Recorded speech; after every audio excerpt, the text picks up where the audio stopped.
Agradecer también en nombre del comité al doctor José Luis Calderón. Les pediría, colegas, apuntemos hechos.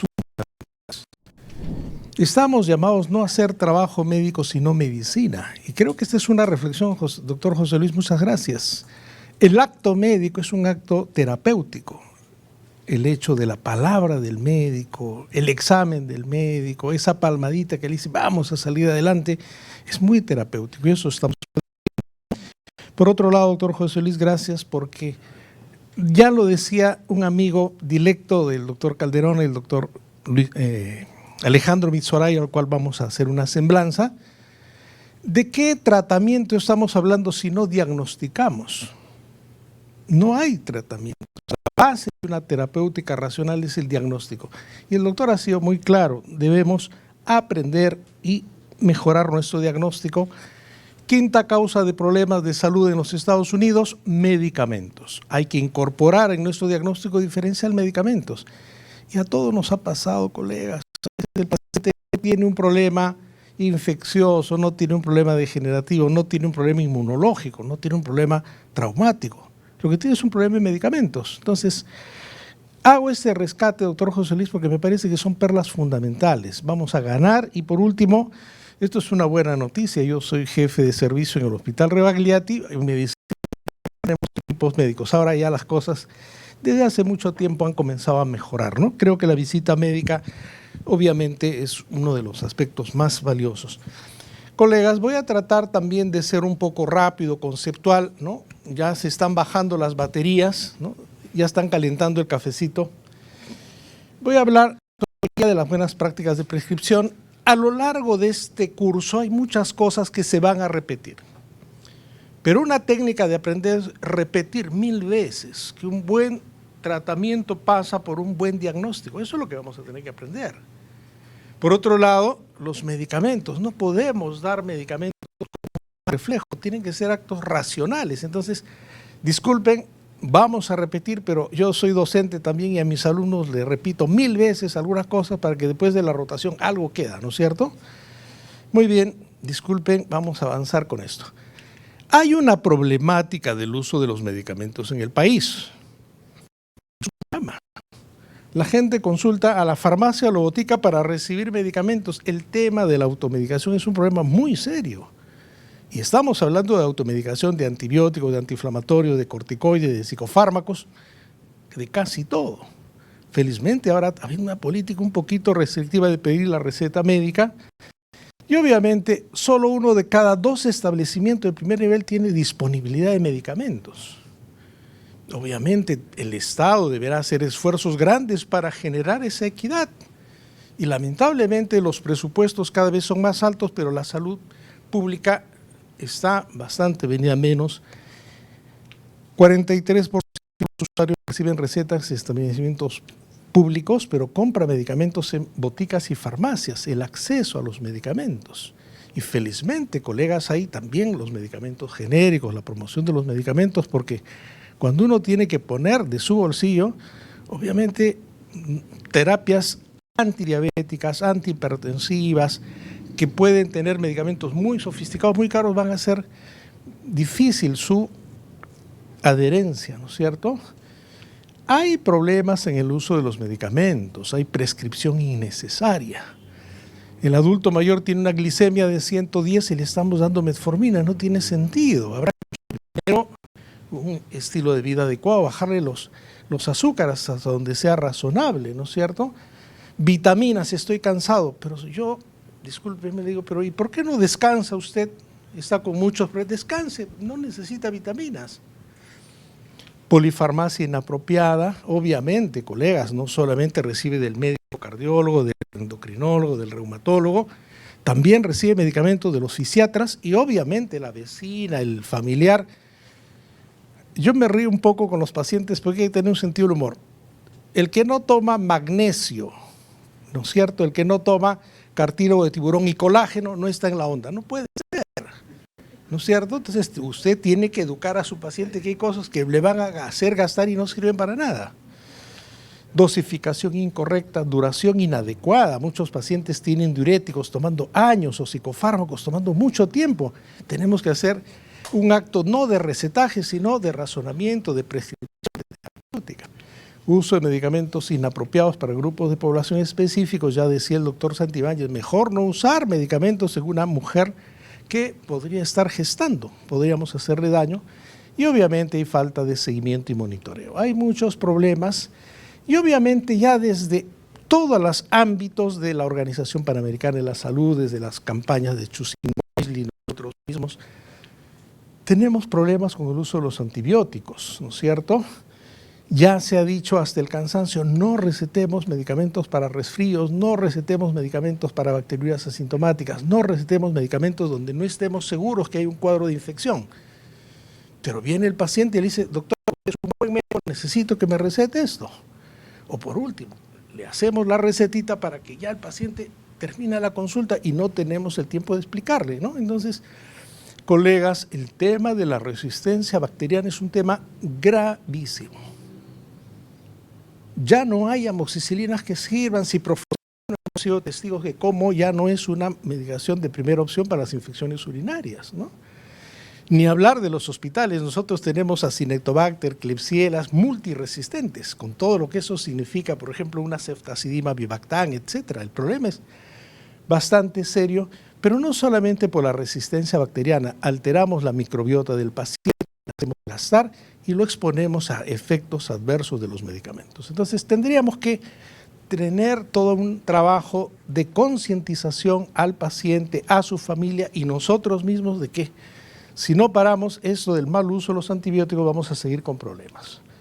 Pero no es solamente los problemas en los antibióticos, en los antiinflamatorios, ¿no? Hay una prescripción casi, digamos, muy amplia de antiinflamatorios, pero no es solamente el tema de la gastritis. La primera causa de hemorragia digestivas en nuestras emergencias es el uso de AINES. Pero ya lo han dicho también las exposiciones el doctor Laporte. Muchos problemas de descompensación cardíaca por el tema de los antiinflamatorios, muchos problemas de reagudización de las insuficiencias renales por el uso de los antiinflamatorios. Y en el COVID, por ejemplo, se vio un tema importante, no debemos utilizar de manera muy liberal antiinflamatorios porque frenamos la respuesta inflamatoria de nuestro organismo, que es parte también de una respuesta defensiva, ¿no es cierto? El tema de los inhibidores de la bomba de protones en la práctica médica diaria, se ha usado tanto el omeprazol que esto es motivo de gran preocupación en los Estados Unidos, Canadá, Europa y también en nuestros hospitales y nuestros centros de salud, ¿cierto?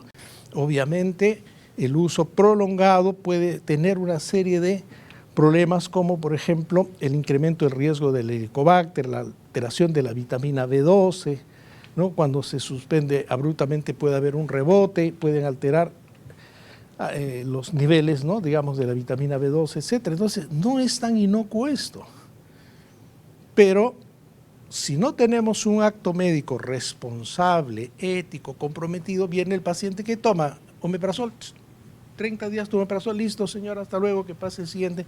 Eso no es medicina. Pero nos dicen, doctor, pero si tengo 30 pacientes y tengo 4 horas, tenemos que darnos un tiempo. Tenemos que hacer una medicina un poco más racional. ¿Por qué hay problemas en el uso de los medicamentos? El uso de las benzodiazepinas. Insomnio, clonazepam. No. Tenemos que ver por qué tiene insomnio. El paciente no puede dormir porque tiene una nicturia, por decirlo, ¿no? Y el doctor Laporte ha sido muy claro, ojalá podamos tener el libro, cuántas fracturas de cadera se dan porque el paciente ha utilizado benzodiazepinas. Es un tema que lo dejamos al debate, pero no podemos ser muy libres en el uso, por ejemplo, de la quetiapina. Puede dar efectos de arritmogenia. Entonces tenemos que tener una actitud reflexiva, responsable, porque, ojo, nuestra sociedad todavía está muy tranquila. Pero ¿qué pasaría frente a un evento adverso que pongan una demanda a su salud, una auditoría? Podríamos vernos en problemas, ¿no? Entonces creo que básicamente, colegas, el uso de las vitaminas. No podemos dar vitaminas cuando no existe una documentación del déficit. Colegas, si se están cometiendo con las vitaminas, disculpen, barbaridades.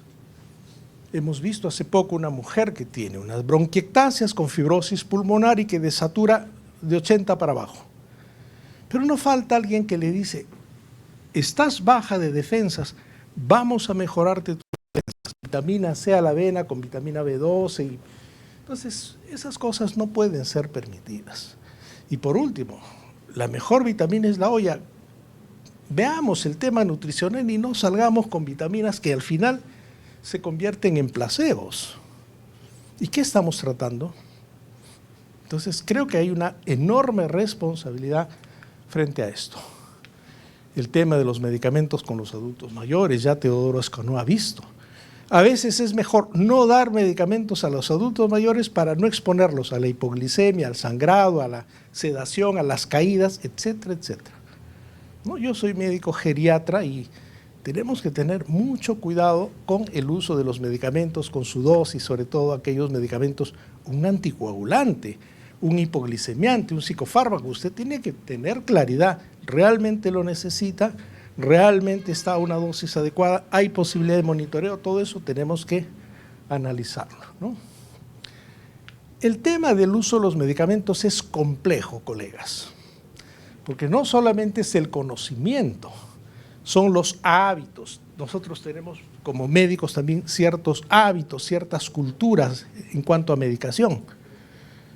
Felizmente acá no hay gente que recete magnesio, ¿no es cierto?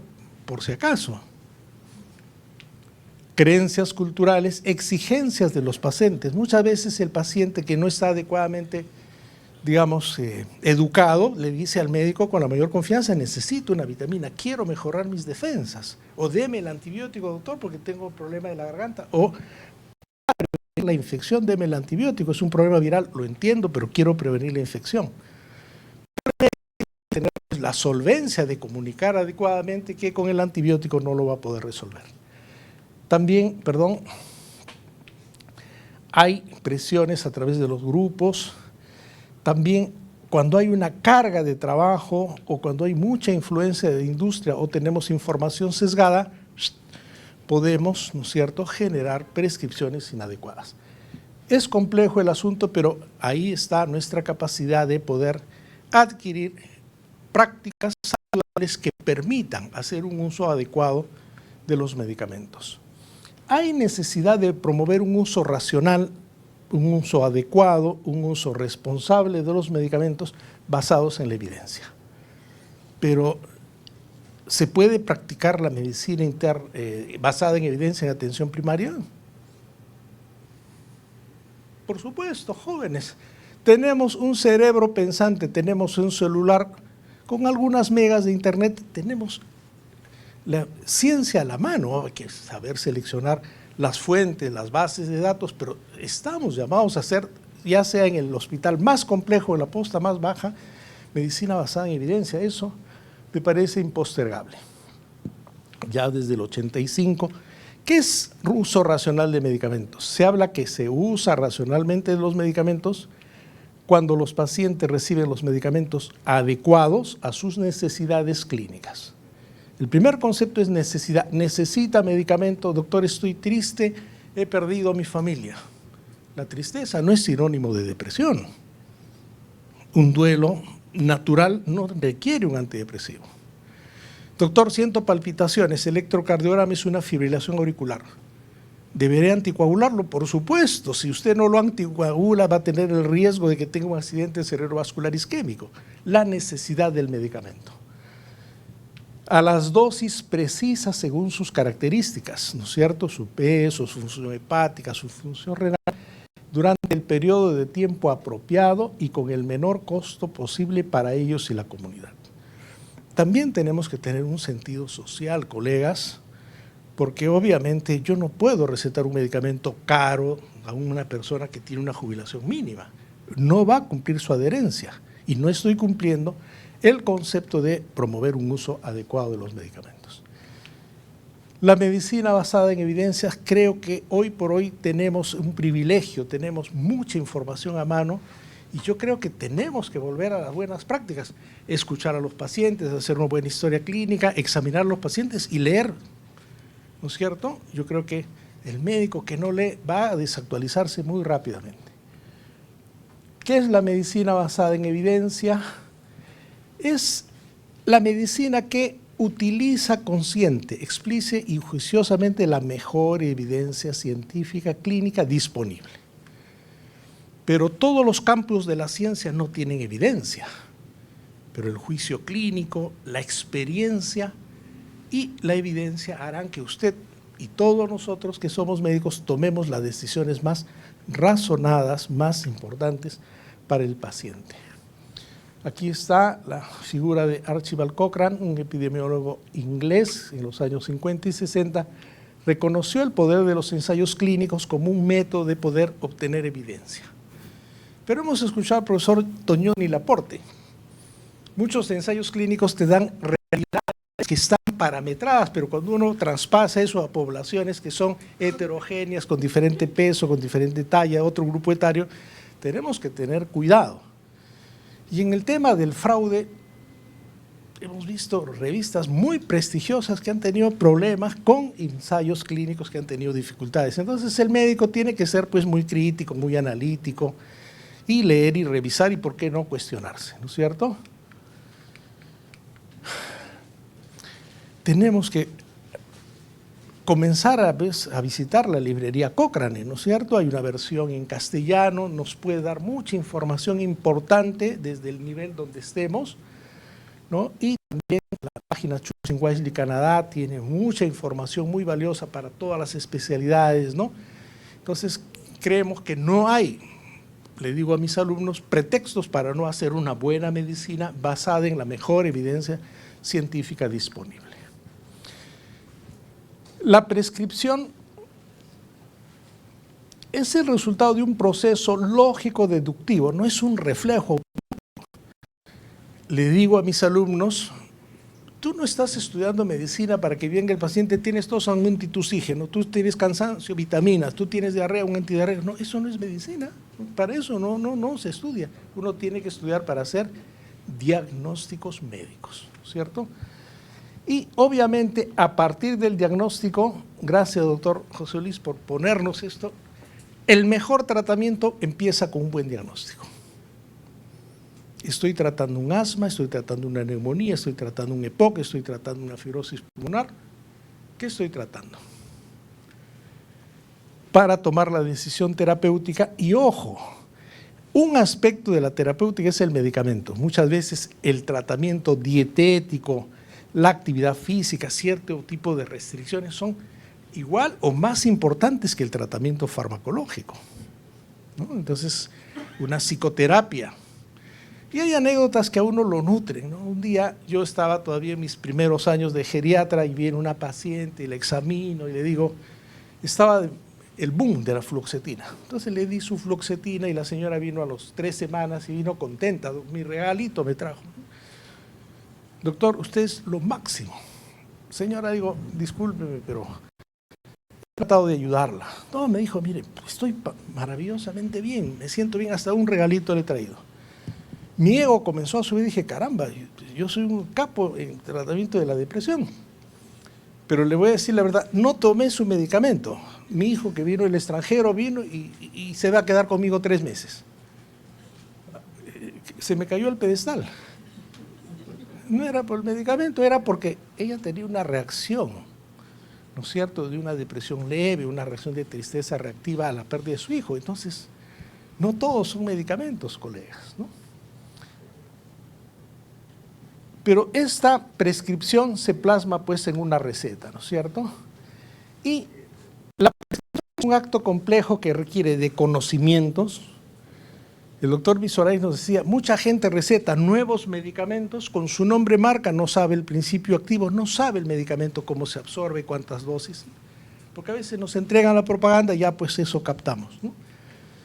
Requiere conocimientos, experiencia, habilidades y un gran sentido de responsabilidad y una actitud ética. Implica una responsabilidad legal también, porque una receta con el nombre de un médico y su colegio médico puede ser objeto de una auditoría, etcétera, etcétera. ¿Hay problemas en la prescripción? Sí. Antibióticos en infecciones virales, Cuando no se utilizan las sales de rehidratación oral cuando hay diarreas en niños, por ejemplo, eso es una omisión importante. O, por ejemplo, ¿no?, cuando usan metronidazol intravenoso cuando la vía oral es la más adecuada, tiene una buena biodisponibilidad. O cuando en una celulitis queremos utilizar, por ejemplo, en vez de una dicloxacilina, una cefalosporina de tercera generación, pueden haber ahí algunos errores. Cuando no se provee de información adecuada al paciente, cuando no se monitorea los resultados de la terapia, hay problemas en el uso del medicamento, ¿no? Para eso la Organización Mundial de la Salud ha sacado esta guía de la buena prescripción. Yo he entregado al colegio médico, y esto está de acceso gratuito en el internet, bájenlo, colegas, revísenlo, las guías de la buena prescripción, donde plantean los siguientes conceptos. Antes de recetar un medicamento, ¿es necesario? ¿Es necesario el medicamento? ¿Es necesario el antibiótico? ¿Es necesario el psicofármaco? ¿Es necesario el anticonvulsivante? ¿Qué beneficio le va a aportar al paciente? ¿Qué riesgos tiene? ¿Cuál es su costo? ¿Cómo se va a realizar la evaluación de la adherencia y se va a monitorear? Entonces son principios elementales que uno tiene que conocerlos, practicarlos y empoderarse de ellos. Ahora, la prescripción médica no puede ser un acto reflejo, no puede ser una respuesta derivada de presiones y condicionantes externos. Siendo en teoría el acto más racional del médico, en su práctica tiene una serie de colegas, ¿no? Obviamente la letra es parecida a la mía, pero felizmente hoy por hoy pues uno puede hacer una receta en un computador, ¿no es cierto? Entonces, pero imagínese esta receta, ¿no? La necesidad del enfoque científico de la prescripción. De ser un acto reflejo debe pasar por un proceso. Doctor, vengo para que usted me dé un antitusígeno. El señor tiene un espasmo bronquial. ¿Qué antitusígeno le voy a dar? Tengo que resolverle el espasmo bronquial, ¿no es cierto? Doctor, vengo por una vitamina. ¿Qué vitamina le voy a dar? El señor tiene una anemia por pérdida gastrointestinal, le han hecho una endoscopía y tiene un cáncer gástrico.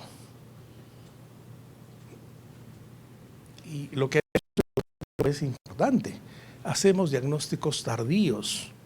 El Hospital Rebagliati, en el servicio donde estoy, más o menos un 30% de pacientes con neoplasias. De ese 30%, el 80% son neoplasias en estadio avanzado con metástasis. Algo está pasando, ¿no es cierto? De ser un proceso de memoria debe pasar a ser un proceso de análisis, beneficio, necesidad, riesgo, costo, monitoreo, adherencia.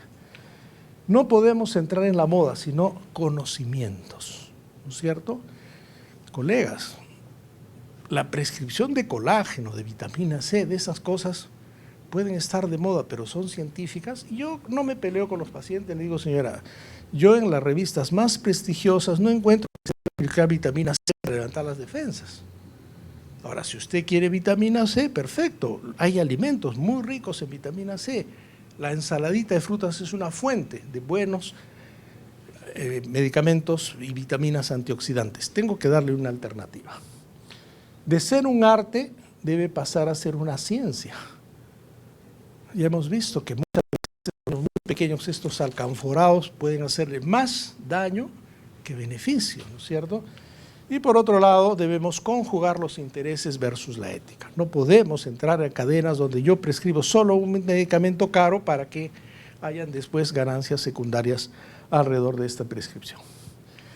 La letra, ¿no?, tiene que ser mejorada, las indicaciones tienen que ser bien consignadas, porque en el fondo yo trabajo también en la parte privada y el paciente privado te dice, doctor, no entiendo su receta, explíqueme, cámbieme. Entonces ya aprendí, ahora les escribo bonito, les explico bonito, porque si no la consulta se hace enorme, larga. Y tienen razón, por supuesto que sí.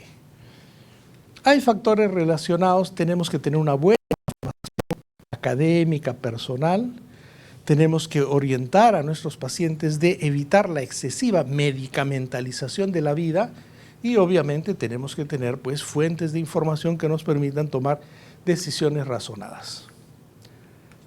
Vamos a avanzar un poquito. El proceso de terapéutica razonada, primero definir el problema del paciente. ¿Qué problema tiene el paciente? ¿Cuál es su diagnóstico? ¿Qué evidencia hay de un diagnóstico adecuado? Especificar el objetivo terapéutico, seleccionar la estrategia terapéutica adecuada, iniciar el tratamiento, informar y supervisar. Doctor, tengo una tos exigente. Perfecto, sí, pero ¿cuál es su problema? El problema es una tos, una faringitis, una faringolaringitis, es un asma, es un EPOC, es una fibrosis pulmonar. Tengo que tener claro el asunto. ¿Cuál es el objetivo? El objetivo es controlar el proceso. El paciente tiene tos exigente, tiene disnea. Si yo diagnostico que es un EPOC, tendré que darle medicamentos para un EPOC. Broncodilatadores, fluidificantes, ¿no es cierto? Orientarlo posteriormente a una fisioterapia respiratoria. Si el tratamiento es de una faringitis, le tendré que dar su tratamiento respectivo. Será viral, será bacteriano. Haré el mejor esfuerzo de poder darle un tratamiento adecuado. Seleccionar la estrategia terapéutica. Si es un EPOC, probablemente un broncodilatador sea adecuado, una acetilcisteína. Formularé una receta, daré instrucciones al paciente, ¿no es cierto? Y haré la supervisión del tratamiento. El problema, el paciente tiene palpitaciones. ¿Qué hago? Lo evalúo, le encuentro extrasístoles, arritmia, le hacen un electrocardiograma, es una fibrilación auricular. ¿Qué le voy a dejar? Tengo que dejarle una medicación que controle la frecuencia, puede ser un beta bloqueador, digoxina. ¿Le tendré que dar anticoagulantes? Sí, ¿no es cierto? ¿Por qué? Porque obviamente el fibrilador puede hacer accidente cerebrovascular isquémico. Pero si yo no le informo al paciente qué es un anticoagulante, qué riesgos tiene y qué podría pasar, y no le superviso el tratamiento, lo estoy exponiendo, porque ese señor puede ponerse un intramuscular y puede hacer un hematoma, o puede, ¿no?, digamos, ignorar ciertas precauciones que hay que tener respecto al uso de anticoagulantes. Entonces, hay que iniciar el proceso de la prescripción razonada, definición del problema. Hay algunos problemas que no requieren nutrición, diré tratamientos farmacológicos. Doctor, estoy bajo de peso. ¿Por qué está bajo de peso? No come, no absorbe o tiene una enfermedad. Puede tener un hipertiroidismo, una diabetes mal compensada, una neoplasia. Tengo que saber el diagnóstico, ¿no es cierto? ¿Cuál es el objetivo del tratamiento? Es aliviar, curar la enfermedad, modificar el pronóstico. Las infecciones podemos curar, las enfermedades crónicas solamente controlar. Y en algunos casos, felizmente no son la mayoría, cuando hay enfermedades ya en estadios muy avanzados, la terapia paliativa. Pero hay que saber el objetivo terapéutico, ¿no es cierto? Seleccionar, debemos tener una lista de medicamentos esenciales. Hay tanto medicamento que nosotros en realidad probablemente con 50, 60, 80 medicamentos va a ser suficiente, pero hay que conocerlos, ¿no es cierto? Hay que buscar los costos efectivos, los necesarios, los eficaces, los seguros, los convenientes y de costo razonable. Cada uno de nosotros tendría que tener su lista de medicamentos y, ojo, mucho cuidado con los nuevos medicamentos, ¿no? Eso hay que tenerlo muy en cuenta. En cuanto al recetaje, el recetario debe tener el nombre, la dirección y el teléfono del prescriptor. Tiene que tener el título y el número de la colegiatura, el nombre, la dirección y el teléfono del paciente, el DNI o carnet de extranjería en caso de fármacos fiscalizados, la denominación común internacional, ¿no es cierto? Porque si los nombres comerciales, en realidad la ley, y creo que esto debemos de cumplirlo, debe iniciar en la denominación común internacional y entre paréntesis su nombre comercial, si así lo cree el albedrío del médico. La concentración del principio activo, la forma farmacéutica, la cantidad total, lugar, fecha de prescripción. En algunos casos se podría la expiración de la receta, la firma, el sello y las indicaciones, ¿no? Ahora, es cierto, colegas, muchas veces se presenta a la farmacia un papelito ahí donde le hemos puesto nuestra firma y nuestro sello y el paciente va a la farmacia y la farmacia le dice, pero aquí no hay una logo, no está muy clara la indicación, ¿no? Se lo han enviado por el WhatsApp. Hay cosas que también nosotros tenemos que contribuir a que esto sea pues más formal, más adecuado. ¿Por qué? Porque la receta también, cuando hay auditorías, puede convertirse en un elemento médico legal.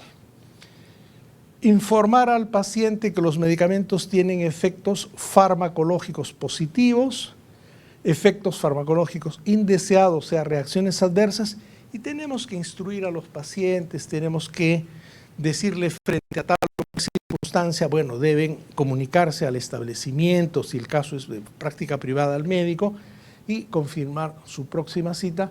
Y este es un aspecto que muchas veces fallamos, colegas. Usted es diabético, va a tomar metformina, pero no hemos explicado que la metformina puede causar cierto grado de dispepsia al inicio. El paciente se va en diarreas, ya no toma la medicación, ¿no es cierto? Entonces tenemos que tener mucho cuidado, por ejemplo, con los antiparkinsonianos. Usted le da la dosis óptima de levodopa y el paciente entra en náuseas, vómitos, una serie de efectos adversos. Tendremos que dosificar adecuadamente la medicación. Hay que instruir a los pacientes, supervisar el tratamiento de la adherencia. Colegas, nos invitaron por el Día Mundial de la Hipertensión. Hay, cifra más, cifra menos, 101 fármacos para tratar la presión. Pero las estadísticas dicen que de cada un paciente diagnosticado, hay un paciente que no está diagnosticado. Del 100% de los diagnosticados solamente tienen adherencia aceptable el 50%. Y de los que tienen adherencia aceptable, solo el 30% logran objetivos terapéuticos. En suma, estamos en la batalla contra el control adecuado de la hipertensión arterial. ¿Por qué? Hay moléculas, pero lo que no hay es adherencia. Igual es el drama de los diabéticos, ¿no es cierto? No hay adherencia porque por múltiples factores, entre otras cosas que no hemos podido educar adecuadamente al paciente. Una cosa es la adherencia informada, doctor, yo tomo siempre mi medicamento, pero todos los fines de semana. ¿Cómo? Hay gente que tiene un método especial de la hipertensión, cada vez que le duele la cabeza toma su antihipertensivo. ¿Por qué? Doctor, me voy a acostumbrar. Pero son temas culturales que de alguna manera tenemos que asumirlos. Señora, señor, el tema de la hipertensión no da síntomas. Usted tiene que prevenir un accidente cerebrovascular, una hipertrofia ventricular izquierda, una enfermedad renal, una vasculopatía periférica. Y tiene que tomar todos sus medicamentos de día y de noche por tal y tal. Entonces, obviamente esto no es tan sencillo de hacerlo en una consulta de 5 o 10 minutos, pero tenemos que armar equipos multidisciplinarios que permitan informar y adecuar adecuadamente a los pacientes. Hay que ayudar a evaluar si el paciente ha cumplido el tratamiento antibiótico. 5 días en una infección urinaria no complicada puede ser suficiente. ¿Por qué exponerlo a 7, a 10? Ya lo dijo el infectólogo. Los tratamientos muy prolongados no ayudan. Una tuberculosis, uno no puede darse el lujo de darle un tratamiento súper acortado. Son tratamientos bajo el programa, supervisados con tiempos ya estandarizados, ¿no es cierto? Pacientes vienen con edema, un diurético suave para bajar el edema por la insuficiencia venosa, pero no le vamos a dar pues toda la vida, ¿no es cierto? Hay que inducirlo al paciente que baje de peso, que use sus medias elásticas, que disminuya su consumo de sal, y el diurético será quizás unos 10 días, 15 días, ¿no? Igual los psicofármacos. Queremos que los pacientes reciban tratamientos apropiados a sus necesidades, con dosificaciones adecuadas por intervalos de tiempo razonables, ¿no? Eso es uso racional de medicamentos. Recordemos que para algunos medicamentos como los psicofármacos y recetarios especiales que son fiscalizados, y yo creo que es importante que cuando hayan nuevos medicamentos que no conocemos y entendemos que los ensayos clínicos tienen información también limitada, ¿cuál es su indicación principal? Hay pruebas de su eficacia, se ha comparado la eficacia con los fármacos, en qué pacientes se han experimentado, hay datos publicados sobre su seguridad, hay contraindicaciones, hay interacciones, pero es que es una responsabilidad del médico indicar una nueva medicación, pero ojo, conociendo el medicamento, ¿no? Se podrían tener serios problemas cuando uno prescribe medicamentos solamente con la información de la propaganda. Hay que leer y hay que revisar los nuevos medicamentos. Colegas, hay una aplicación de inteligencia artificial que han hecho varios investigadores de la Universidad de Harvard que se llama Open Evidence. Ellos mencionan que su misión es organizar y expandir el conocimiento médico colectivo. Hay tanta información, pero esta es una base de datos que a mí me parece bien interesante. Yo acabo de hacerle una pregunta. ¿Es racional usar antibióticos en infecciones virales? Y te dan respuestas muy amplias y muy documentadas. Colegas, tenemos que tener autonomía intelectual. Hay cosas que sí convencen, cosas que no convencen, pero este puede ser un instrumento sumamente interesante para entrar con evidencia científica a nuestra práctica habitual, ¿no es cierto? Aquí está, sobre todo que le da las referencias bibliográficas, el OPI de evidencia. Yo creo que eso deberíamos usarlo. De otro lado, conversábamos con el doctor Mitsuharai en unas charlas en su unidad de farmacología clínica, en las visitas. Doctor, ¿no chocará el medicamento que me está dando con el nuevo? ¿Qué hacemos, colegas? ¿A ustedes no me chocará, doctor, estos medicamentos? ¿Qué decimos? Miramos al cielo, tomamos aire, no. ¿Pero por qué decimos no? Porque no nos acordamos. ¿Usted se podría acordar de las interacciones de todos los medicamentos? No se puede. Antes teníamos nuestro Vademecum, ¿no es cierto? Ahí miramos. Colegas, entren al Medscape para evaluar. Hay una función, ¿no es cierto?, electrónica que te permite las interacciones. Y ojo que hay una serie de medicamentos que pueden interaccionar unos con otros, ¿no es cierto? Un antiinflamatorio puede interaccionar, por ejemplo, con warfarina, aumenta el efecto, ¿no es cierto?, de sangrado. Hay psicofármacos que interaccionan con los antihistamínicos. Jóvenes, ¿por qué se caen los carros?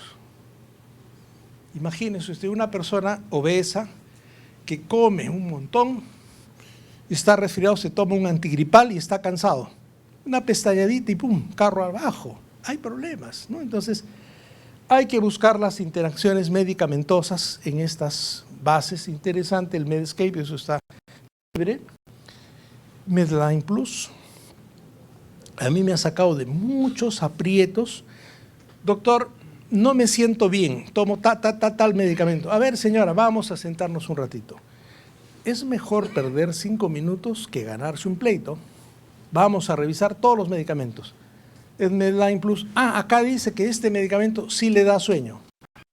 Acá dice que su metformina sí le produce a lo largo esa deficiencia de la vitamina B12. Entonces uno tiene que también tener esa humildad intelectual y decirle, bueno, como decisión compartida, vamos a revisar. Entonces el paciente se siente tranquilo, usted también, ¿no? Cambia la terapéutica, cambia el medicamento y se genera, primero, un conocimiento, segundo, una actitud y tercero, un acto de confianza. Finalmente, la prescripción es la resultante de una serie de procesos clínicos, laboratorio, imágenes, es decir, llevan a un diagnóstico correcto. La evaluación de la necesidad, el beneficio, el riesgo, el costo, ¿no?, es importante. Colegas, antes de prescribir un medicamento, necesidad, beneficio, riesgo, costo y también la posibilidad del monitoreo. Debemos trabajar por una prescripción de medicamentos de alta calidad, basada en la evidencia, costo efectivo y que satisfaga las necesidades del paciente. Practicar una farmacoterapia racional es una responsabilidad compartida entre profesionales de la salud y los pacientes. Con una información adecuada, una toma consciente de decisiones, una comunicación abierta, lo propone la medicina basada en la persona, lo propone la estrategia y la iniciativa Choosing Wisely, lo propone la ética. Usted no puede tratar autoritariamente a un paciente. Usted tiene que conversar, tiene que hacer lo que incorpore también sus conceptos, sus preferencias, ¿no es cierto? Tenemos que promover una cultura de la salud responsable para el bienestar de todos. Colegas, muchas gracias. Hemos tratado de dar una pincelada muy amable.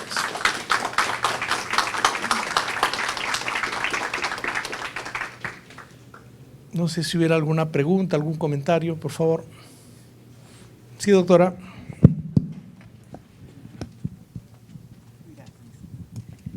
Muchas gracias, doctor, por esta didáctica exposición. Quería hacer una pregunta que de repente está en el imaginario de la mayoría, pero a veces no nos atrevemos a preguntar, como una práctica muy común, ¿no? Es muy común que en nuestras familias, cuando alguien tome antibióticos, no falta alguien que dice, no, pero tiene que tomarlo con omeprazol. ¿Y por qué? Porque un médico me dijo que hay que hacerlo así. Entonces, no sé si nos podemos un hepatoprotector con antibiótico-terapia, por favor? Ya. Bueno,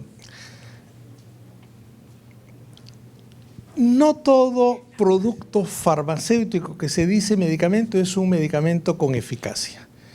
El tema de los hepatoprotectores, por ejemplo, suena interesante, tienes que proteger tu hígado, pero ¿cómo se protege el hígado? No tomando licor. ¿Cómo se protege el hígado? Vacunándose contra la hepatitis B, ¿no? Pero de allí a no tomar productos tóxicos. Hoy por hoy, doctora, la palabra de la familia y de la vecina está siendo contrapuesta con la indicación médica.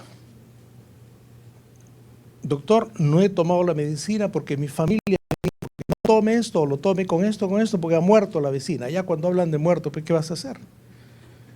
Pero aquí el problema, mi querida doctora, es la medicina basada en evidencia. Si su familiar no tiene una gastritis, una úlcera, una esofagitis por reflujo, que sepamos, el omeprazol no tiene un lugar como protector. Yo podría entender que haya un paciente que tenga una gastritis o una úlcera y que tenga un tratamiento de omeprazol para, de alguna manera, evitar la gastrolesividad que le podría dar un antiinflamatorio, que obviamente habrá que ver si esto es indicado o no. Muchas veces indicamos antiinflamatorios para problemas artrósicos, cuando en realidad la artrosis no es un problema inflamatorio, es un problema mecánico. Frente a su pregunta, en primer lugar, yo creo que hay que escuchar al paciente, porque es una consulta legítima. Segundo, uno tiene que revisar si realmente hay evidencia de esta indicación, pero la alternativa es decirle, en primer lugar, la medicación que estás tomando no es ulcerogénica. Segundo, tómalo después de los alimentos, si es que no hay un trastorno en cuanto a la absorción, ¿no? Y tratar de explicarle que de repente no hay una necesidad estricta de tomar el omeprazol. Si usted le dice convencida y hay alguna bibliografía que lo respalde, usted tiene las de ganar. Pero ¿qué es más fácil? Sí, toma tu omeprazol, sucede, ¿no? Y el problema es, doctor, es que el omeprazol está causando una serie de problemas y hay mucha investigación de farmacoepidemiología en la cual, por ejemplo, el déficit de la vitamina B12, el deterioro en cuanto a la osteoporosis en las mujeres se altera un poco más por el uso indiscriminado del omeprazol, ¿no? Muy bien, no sé si alguien quiere comentar. Sí, doctor. Sí.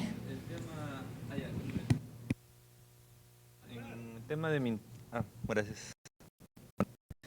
Recuerdo que mi internado, que fue más o menos hace 2 años, había pasado en las rotaciones de medicina interna el tema de que varios doctores asistentes o incluso mis residentes mayores comentaban darle, como comentaba también mi colega, ¿no?, la doctora, que hay que darle omeprazol junto a antibióticos, y no solo en uno, sino en varios pacientes de medicina interna.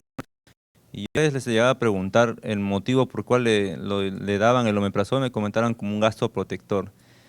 Bueno, yo personalmente me puse a buscar si esa es una indicación del omeprazol, ¿no? Todavía no tenía mucho conocimiento al respecto y no encontré algo que me diga, ¿no? Y no le llegué a preguntar en sí por temas de, un poco porque no sabía si es que no había encontrado la respuesta y estaba, o simplemente no está la indicación.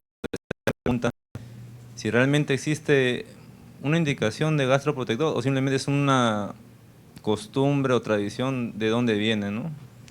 Ahora, el concepto, colega, es el siguiente.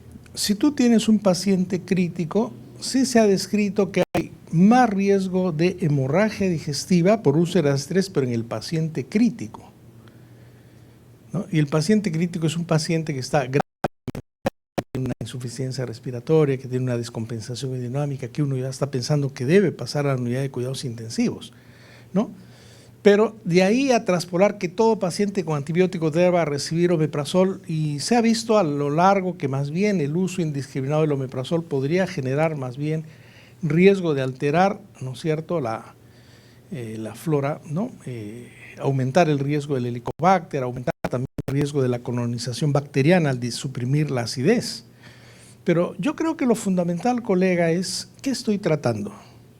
¿Estoy tratando una neumonía? ¿Qué antibiótico le voy a dejar?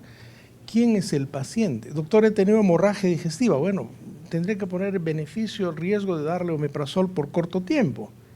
Pero si es un paciente joven que nunca ha tenido hemorragia digestiva, que no tiene úlcera y en su caso no es grave, no le doy, ¿no? Ahora, también hay modas terapéuticas. Todo el mundo lo hace, lo hacemos también. No. Yo creo que tenemos que tener bastante cuidado. Ahora, hay un principio que es prudencia terapéutica. Siempre hay que tener mucho cuidado, ¿no? Probablemente con un omeprazol en un corto tiempo. Pero ¿qué hay de aquellos pacientes que toman tiempo antiinflamatorios? Hay gente que dice todos los días toma su diclofenaco, habrá que ver cómo está su función renal.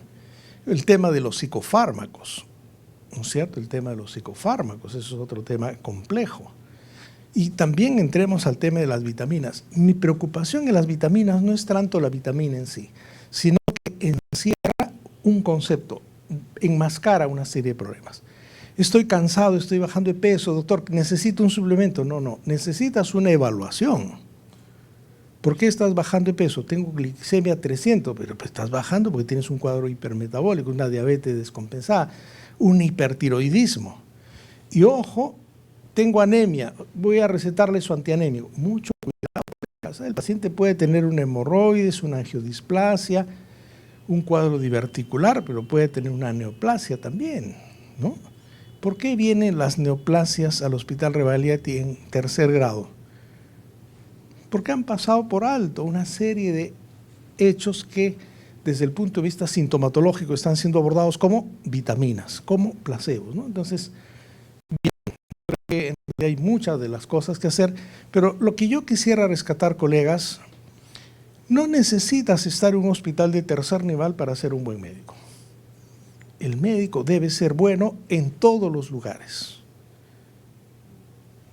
Tenemos un cerebro, tenemos un paciente, tenemos una vocación, tenemos una responsabilidad. Como dijo el doctor Calderón, es cuestión de método, ¿no es cierto? Y hoy por hoy tenemos el privilegio, jóvenes, de tener en nuestro celular mucha la información. Usen el Open Evidence, van a ver, hay muchos, les van a dar muy buenas satisfacciones, ¿no? Entonces creo que hay que prepararnos para cambiar la salud pública del país. Cuando ahora leer, revisar, como dijo el doctor, hacer medicina, no ir a trabajar nomás al hospital, a la posta, al consultorio, hay que hacer medicina, hay que comprometerse con el paciente. Me dan la propaganda, está bien, la leeré, pero esa no es mi fuente de información, tendré que ir a un libro, a un texto, leer un poquito más.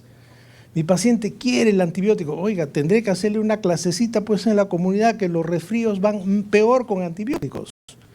Eso es lo que tenemos que hacer. La lucha es grande, pero ¿cuándo vamos a cambiar la salud pública del país? Ahora, ¿no?